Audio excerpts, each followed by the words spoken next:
प्रतीक है उन साधकों का जो ज्ञान लेने के बावजूद भी वक्त बेवक्त विषय वासनाओं की गहरी नींद में लुढ़क जाया करते हैं और नतीजा ये मार्ग छूटने लगता है। जीवन में प्रायोरिटी गुरु, साधना, सेवा, सत्संग नहीं रहते, तब दूर दूर वेकेशंस पर जाना मंजूर होता है, लेकिन दिव्य धाम दूर लगता है। महीने में एक बार सत्संग आना मुश्किल लगता है।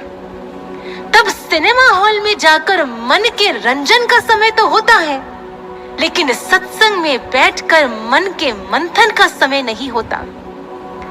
तब सोसाइटी में स्टेटस बनाए रखने के लिए हम हजारों रुपए उड़ा देते हैं, लेकिन गुरु घर में सेवा के लिए धन नहीं दे पाते। भाइयों और बहनों, सब कुछ तो दे दिया गुरुदेव ने हमें, ईश्वर का घट में दर्शन करवा दिया, इतना सुंदर भक्ति मार्ग दे दिया, इतना सुंदर दरबार दे दिया, हमारे भीतर ही वो सुकून और आनंद का सागर है ये जना दिया। बाहर लोग भटकते रहते हैं जीवन का उद्देश्य समझने के लिए, गुरुदेव ने हमें जीवन का वो उद्देश्य बता दिया, वो महान लक्ष्य बता दिया। और क्या चाहिए हमें, क्या ढूंढ रहे हैं हम बाहर, क्यों भटकता है मन विषय वासनाओं में। अमेरिका की एक घटना है जिसे महाराज श्री अपने प्रवचनों में सुनाया करते हैं। बहुत साल पहले अमेरिका में एक व्यक्ति एक बीच पर बैठा हुआ था, समुद्र की लहरों का, ठंडी हवा का आनंद ले रहा था। तभी अचानक वहां कोई दूसरा व्यक्ति आया, उसने पास ही पड़ा एक पत्थर उठाया और उसके सर पे दे मारा। उस व्यक्ति की वहीं मृत्यु हो गई। जिसने पत्थर मारा था उसे तुरंत गिरफ्तार कर लिया गया और जब कोर्ट में उसकी पेशी हुई तो जज ने उससे पूछा, क्या तुमने उस व्यक्ति को मारा? उस अपराधी ने बिना किसी अपराध भाव के, बिना हिचकिचाते हुए, बिना किसी हिचकिचाहट के कहा, जी हाँ, मैंने मारा। जज ने आगे पूछा, क्यों मारा? क्या दुश्मनी थी तुम्हारी उससे? उस अपराधी ने हंसते हुए कहा, जी दुश्मनी? मैं तो उसे जानता तक भी नहीं था। अरे मैंने तो उसकी शक्ल तक भी नहीं देखी थी, तो दुश्मनी का तो सवाल ही नहीं उठता। जज ने हैरानी से पूछा, तो फिर मारा क्यों? उस व्यक्ति ने कहा, जी मैंने संसार में सब कुछ करके देख लिया, बस एक ये काम नहीं किया था, किसी की हत्या नहीं की थी, सोचा ये भी करके देख लूं। क्या है ये? अनसैटिस्फैक्शन, असंतुष्टि का भाव जो हमें संसार से मिलता है। इसीलिए भगवान श्री कृष्ण ने भगवत गीता के माध्यम से हमें समझाया है, आद्यंतवन्तः कौन्तेय न तेषु रमते बुद्धः। संसार से मिलने वाला सुख केवल मृग तृष्णा है, दुखों की खान है और कुछ भी नहीं। संसार से मिलने वाली कोई भी उपलब्धि, अचीवमेंट, धन दौलत, कोई भी वस्तु, कहीं चले जाएं आप, आपको कभी ट्रूली सेटिस्फाई नहीं कर सकती। असंतुष्ट ही रहेंगे आप, कुछ कर लीजिए। न तेषु रमते बुद्धः, इसीलिए विवेकवान लोग इसमें अपना समय नष्ट नहीं करते। लेकिन वहीं जब इस भक्ति पथ पर आप एक भी कदम अच्छे से बढ़ा लेते हैं, तो जो सैटिस्फैक्शन, जो संतुष्टि आपको मिलती है, उसका कोई जोड़ ही नहीं। आप स्वयं बताएं, जिस दिन साधना अच्छे से हो जाती है, आपका ध्यान अच्छे से लग जाता है, तो जो आनंद का झरना भीतर फूटता है, वो आपकी पर्सनालिटी में झलकने लगता है। उस दिन एक स्मित मुस्कान रहती है आपके चेहरे पर, सुलझे हुए हल्का महसूस करते हैं आप, मन शांत रहता है, आनंद में रहते हैं आप। अगर आपने किसी को ब्रह्म ज्ञान का संदेश दिया, किसी को सत्संग सुनाया, और अगर वो व्यक्ति ज्ञान लेकर इस मार्ग पर अच्छे से चलने लगे, तो जितनी बार आप उस व्यक्ति को आश्रम में सत्संग सुनते, सेवा करते देखते हैं, तो एक अलग सी डिवाइन फीलिंग होती है मन को। एक अलग सी संतुष्टि होती है मन में। और जब महाराज श्री के दर्शन मिल जाया करते थे, उनकी एक झलक हमें भीतर तक ठंडक पहुंचा देती थी। आज भी जिस दिन महाराज जी हमें दिव्य अनुभव में, दिव्य स्वप्न में दर्शन दे दे, हम 7वें आसमान पर होते हैं। जो सैटिस्फैक्शन हमें महसूस होती है, our soul truly gets satisfied. ये है संतुष्टि, ये है रियल सैटिस्फैक्शन। लेकिन ये अवस्था हमेशा नहीं रह पाती, क्योंकि हम ढील दे देते हैं, हम सजग और सतर्क नहीं रह पाते। सज्जनों, इस समय हमारी सतर्कता का लेवल ठीक वैसा होना चाहिए जैसा एक किसान का होता है जब उसकी फसल पक कर तैयार हो जाती है। किसान के बीज बोने से लेकर उसकी फसल पकने तक जो पूरी जर्नी है, it is with our spiritual journey. कैसे? जब किसान बीज बोता है तो वो ये जानता है कि वो बीज पनप सके, उसके लिए सूर्य के प्रकाश के साथ साथ खाद और पानी की भी आवश्यकता है। इसीलिए वो अपने घर से समय समय पर आकर अपने खेत में खाद और पानी डालता है।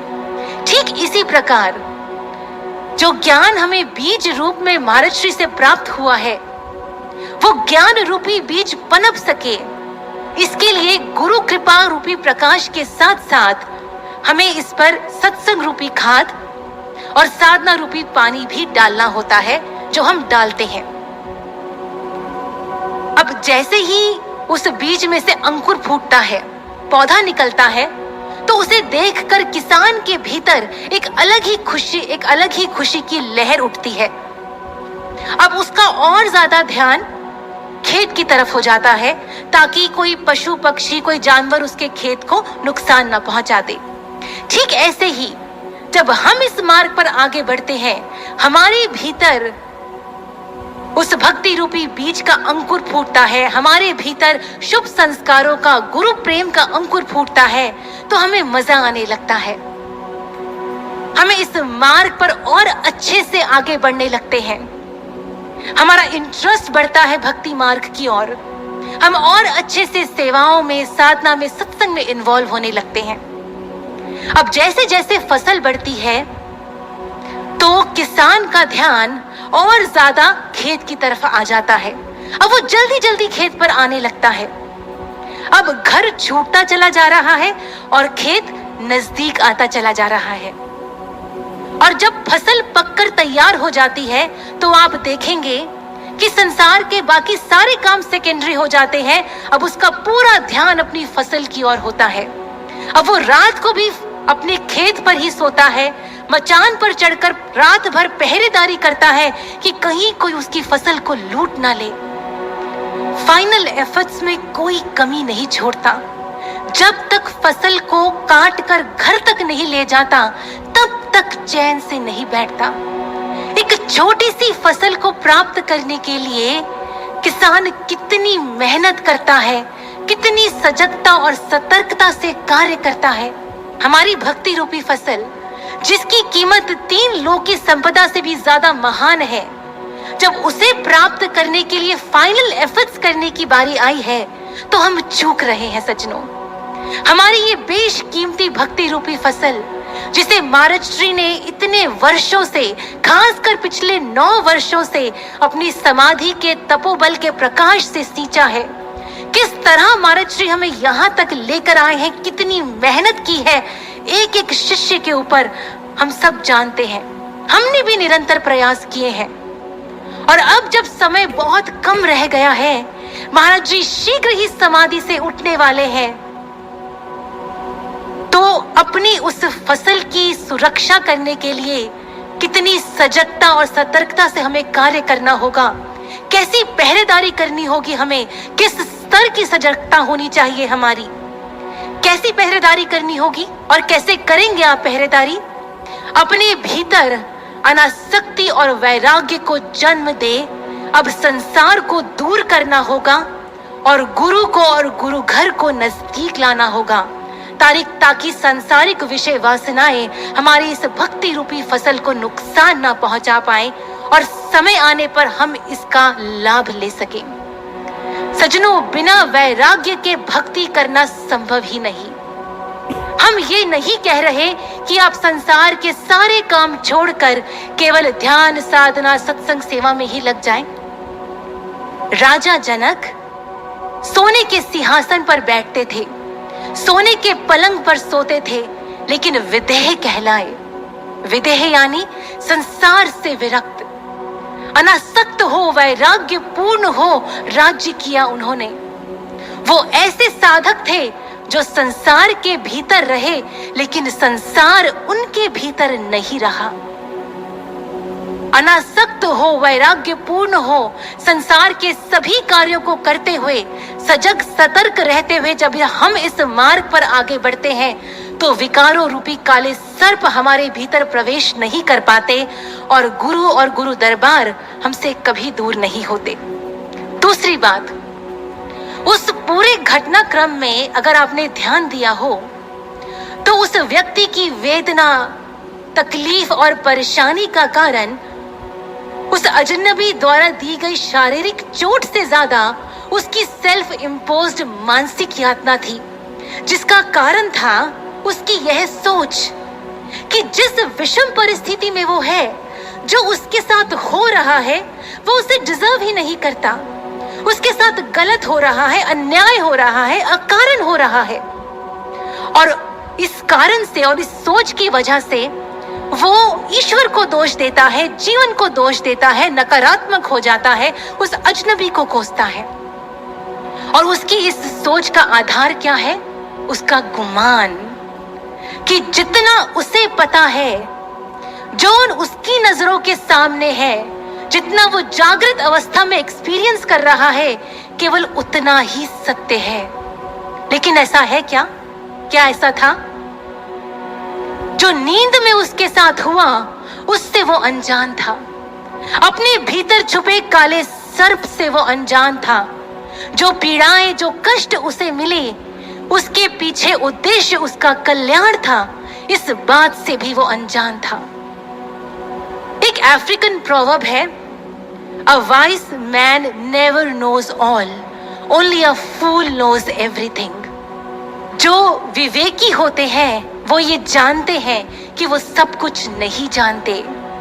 भाइयों और बहनों, विषम परिस्थितियों के बीच अगर हम ये बात याद रखें कि हमें सब कुछ नहीं पता, जो हमारे साथ हो रहा है वो हमारी ही किसी कर्म, हमारी ही किसी लापरवाही के कारण है। और सबसे बड़ी बात, एक पूर्ण गुरु के साधक शिष्यों के जीवन में आने वाली विषम परिस्थितियां आती ही हैं उसे तोड़ने संसार से और जोड़ने करतार से, उसके भीतर के काले सर्पों को निकालने।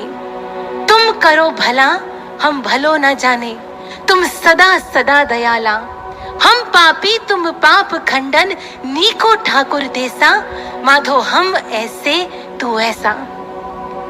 एक बार किसी ने महाराज श्री से प्रश्न किया, महाराज जी, हमने तो सोचा था कि 4 साल के ध्रुव ने कर ली भक्ति, छोटे से प्रहलाद ने भी कर ली भक्ति, हम भी कर ही लेंगे, लेकिन इस मन को समझाना तो बहुत मुश्किल है, ये मन तो बहुत जटिल है।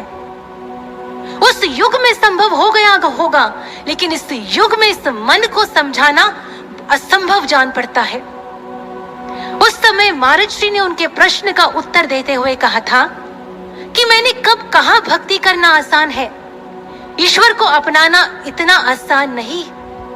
जिस समय जब पहली बार आप इस दरबार में आए थे, उस समय आपका संसार के साथ गहरा रिश्ता था, सारी तारें संसार के साथ जुड़ी हुई थी। मन पर, चित्त पर विकारों की कालिमा छाई हुई थी। उस आसक्ति को तोड़ने के लिए, विकारों को खत्म करने के लिए गुरु कसाई बनकर खड़ा हो जाता है और शिष्य के जीवन में विषम परिस्थितियों और दुखों को डालता है, उसे खाली कर देता है। ऐसे में शिष्य का कैसा आचरण होना चाहिए? क्या हमारी कहानी के उस व्यक्ति जैसा? बिल्कुल भी नहीं। Who was always crying and cribbing, ऐसा तो बिल्कुल भी नहीं। एक शिष्य का आचरण उस हाथी के जैसा होना चाहिए जिसे गिर नेशनल फॉरेस्ट में सफारी करते समय एक लेखक ने देखा था। जंगल में सफारी करते समय उस लेखक ने देखा कि एक हाथी पर महावत सवार है और उस महावत के हाथ में एक छड़ी है। वो उस छड़ी से हाथी की हर गलती पर उसको मारता। जितनी बार वो हाथी गलती करता उतनी बार उसे छड़ी पड़ती। लेकिन अद्भुत बात जानते हैं क्या थी? हाथी को मारते समय जितनी बार वो छड़ी महावत के हाथों से छूट जाती, नीचे गिर जाती, उतनी बार वो हाथी खुद अपनी सूंड से उस छड़ी को उठाता और महावत के हाथों में सौंप देता। अद्भुत शिक्षा है, अद्भुत प्रेरणा है एक शिष्य के लिए। हमें परिस्थितियों की हल्की सी छड़ी पड़ती है, हम तिलमिला उठते हैं, लेकिन वो हाथी खुद आगे बढ़कर छड़ी दे रहा है, खुद आगे बढ़कर छड़ी सौंप रहा है महावत को, मानो कह रहा हो मेरे मालिक मार लो लेकिन कुछ बना दो, मेरा निर्माण कर दो। योगानंद परमहंस कहते हैं गुरु's plans are always rooted in love। एक पूर्ण गुरु की हर बात, उनका हर कर्म अपने शिष्यों के प्रति उनके निस्वार्थ प्रेम से उपजता है, और जो निस्वार्थ प्रेम से उपजता है वो कभी हमारे लिए गलत नहीं हो सकता। हमारा कल्याण उसी में है। इसीलिए सौंप दो खुद को गुरु के हाथों में। जब विषम परिस्थितियों के बीच एक शिष्य ऐसा समर्पण करने के साथ साथ अपनी स्पिरिट्स को हाई रखता है, पॉजिटिव रहता है, तो खुद को उन सेल्फ इम्पोज्ड मानसिक यातनाओं से तो बचा ही लेता है, साथ ही उसे एक ऐसा साइकोलॉजिकल बूस्ट मिलता है जो उसे उन परिस्थितियों से निकलने की अद्भुत क्षमता प्रदान कर देता है। लेकिन प्रश्न ये उठता है कि विषम परिस्थितियों के बीच अपनी स्पिरिट्स को हाई कैसे रखें, पॉजिटिव कैसे रहें? क्या है ये साइकोलॉजिकल बूस्ट? चलिए एडमिरल मैकरेवन द्वारा लिखी उनकी पुस्तक में एक उदाहरण के माध्यम से समझते हैं। एडमिरल मैकरेवन लिखते हैं कि नेवी सील जो अमेरिका की स्पेशल मिलिट्री फोर्स है, उसकी ट्रेनिंग शारीरिक और मानसिक सीमाओं को परखने वाली होती है। इस ट्रेनिंग के 9वें हफ्ते को हेल वीक कहा जाता है। इस हफ्ते में 5.5 दिनों में कैडेट्स को केवल 4 घंटे ही सोने दिया जाता है, और इस हफ्ते में एक दिन ऐसा होता है जब उन्हें टिहुआना आइलैंड ले जाया जाता है। सैन डिएगो के पास टिहुआना वो जगह है जहां समुद्री लहरें कमजोर पड़ जाती हैं, जिस वजह से पानी बहुत सारी मिट्टी छोड़ जाता है, और टिहुआना का वह समुद्री तट कीचड़ का मैदान बन जाता है। कैडेट्स को चप्पू चलाकर वहां तक पहुंचना होता है और उस सर्द हवा और काटती मिट्टी में पूरे 15 घंटे बिताने होते हैं। एडमिरल मैकरेवन उस ट्रेनिंग का अपना निजी अनुभव साझा करते हुए कहते हैं कि जब हमारी बारी आई उस ट्रेनिंग की और जब हम वहां पहुंचे तो सूरज ढल चुका था। कीचड़ इतना गहरा था कि हम गर्दन तक धंस गए और सर्द हवा, काटती मिट्टी दिमाग सुन कर रही थी। ऐसे में जो इंस्ट्रक्टर था वो कमजोर कैडेट्स को उकसाने के लिए कह रहा था, अभी गिव अप करो तो एक गर्म मग कॉफी और कंबल मिलेगा। जब 7 घंटे बीत गए तो इंस्ट्रक्टर ने कहा, जब तक तुम्हारे ग्रुप में से 5 लोग क्विट नहीं करते तब तक ऐसे ही इस काटती मिट्टी और सर्द हवा में इसी प्रकार इस कीचड़ में बैठे रहना पड़ेगा। अभी ट्रेनिंग के 8 घंटे बाकी थे। हम 3 दिन से सोए नहीं थे। अंधेरे में कैडेट्स की दांत कटकटाने की आवाजें आ रही थी। इतनी ठंड थी, ऐसा लग रहा था मानो हड्डियां जम जाएंगी। मिट्टी इतनी काट रही थी, दिमाग सुन्न हो रहा था, बहुत ज्यादा सर्दी लग रही थी। मुझे तो लगा कि आज 5-10 लोग पक्का गिव अप करेंगे, लेकिन तभी अचानक एक कैडेट ने एक मोटिवेशनल सॉन्ग गाना शुरू किया। आवाज एकदम फटे ढोल जैसी थी, लेकिन जोश भरपूर था। उसके पीछे पीछे पहले 1, फिर 2, फिर 4 और फिर सारे कैडेट्स ने मिलकर वो मोटिवेशनल सॉन्ग गाना शुरू कर दिया।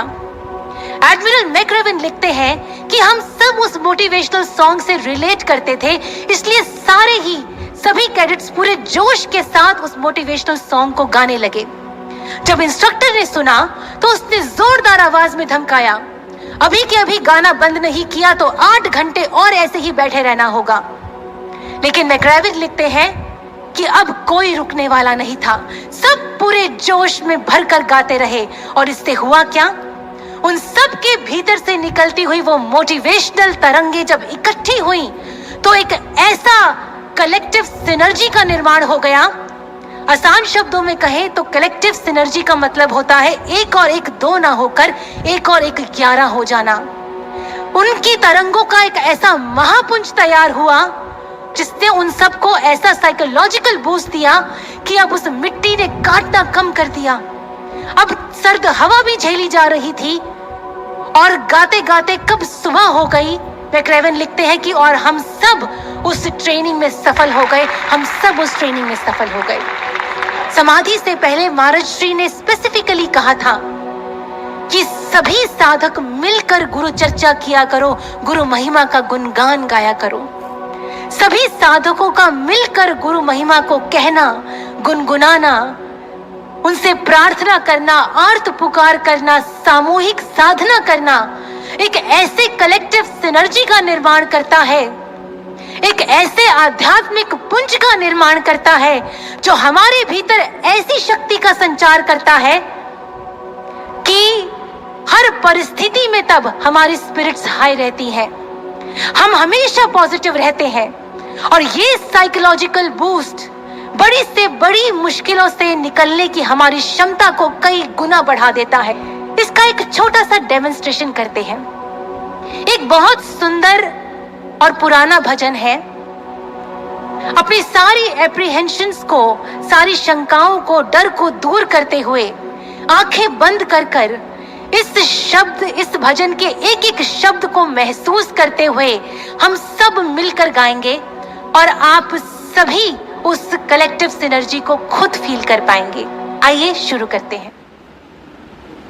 जीवन तुमने दिया है, संभालोगे तुम। जीवन तुमने दिया है, संभालोगे तुम। आशा हमें है, विश्वास है। आशा हमें है, विश्वास है। हर मुश्किल से गुरुवर निकालोगे तुम। हर मुश्किल से गुरुवर निकालोगे तुम। जीवन तुमने दिया है, संभालोगे तुम। जीवन तुमने दिया है, संभालोगे तुम। भाइयों और बहनों, ऐसे ही मिलकर गाते, गुनगुनाते, प्रार्थना करते कब दुखों और तकलीफों की रात्रि का अंत हो जाएगा, सुख और आनंद की भोर हो जाएगी और हम सब इस परीक्षा में सफल हो जाएंगे। हम सब इस परीक्षा में सफल हो जाएंगे, ये बात निश्चित है।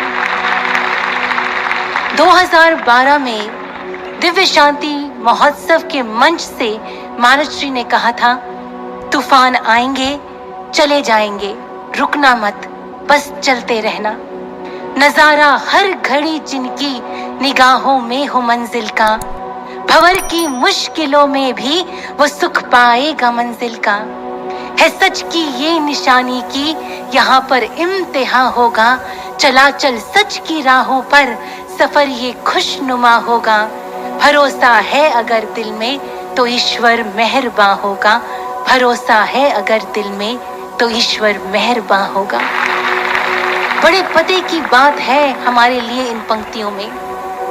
संसार में लोग कुछ पाने के लिए जब मेहनत करते हैं, परिश्रम तो उन्हें इंतजार करना पड़ता है मंजिल तक पहुंचने का।